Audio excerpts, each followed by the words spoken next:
রংপুরের পীরগাছায় কৈকরি ইউনিয়নের চালনিয়া গ্রামে RM এগ্রো ফার্মে কোরবানিযোগ্য 30টি গরু প্রস্তুত করা হয়েছে। গরুগুলোকে দেশীয় প্রজাতির এবং প্রাকৃতিক উপায়ে খাদ্য ও চিকিৎসা দেওয়া হচ্ছে। গরুগুলোকে নিজ হাতে লালন পালন করা হয়েছে। স্টেরয়েড মুক্ত, কোনো রকম ক্ষতিকর গ্রোথ হরমোন ব্যবহার করা হয়নি।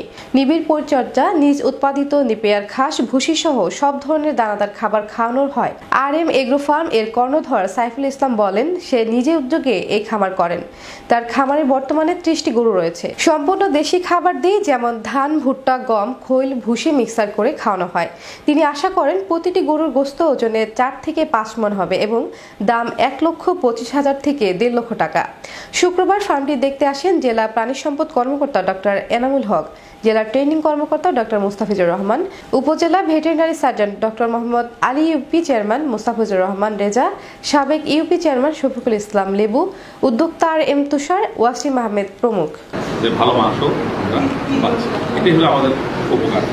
আর পাশাপাশি আমাদের দেশে তো বেকার একটা ছেলে যখন ইন্টারমিডিয়েট পাস করতেছে, মানে কিংবা ডিগ্রি পাস করতেছে, সে না পাচ্ছে ভ্যান চালাইতে, না পাচ্ছে রিক্সা চালাইতে, না পাচ্ছে কোনো কাজ করতে, খেতে যায় কাজ করতে। আজকে লেবার ক্লাস কিন্তু খুব ভালো আছে, তারা আজকে দৈনিক 1 থেকে 1,500 টাকা ইনকাম করে। তখন আমি এখানে একটু সঞ্চয় হিসেবে শুরু করি, এখানে কি করা যায়। পরে গরুর পেছনে দেখি যে না, ইনশাল্লাহ ছেলের টাকা দিয়ে খরচ করিয়ে কিছু আসে, বছর গেলে আমার টাকাটাও জামানত জমা থাকতেছে এবং ওখানে কিছু ইনভেস্ট আসতেছে এবং নিজেকেও খুব ভালো লাগে, এখানে শ্রম দিতে পারি। গতবারে আমার গরু ছিল, গতবার 30টা ছিল, তাতে আমার কেনা কষ্ট এবং এখানকার কষ্ট সমানো খরচ, লেবার খরচ সব জায়গায় প্রায় আমার 27 লক্ষ টাকা আসছে।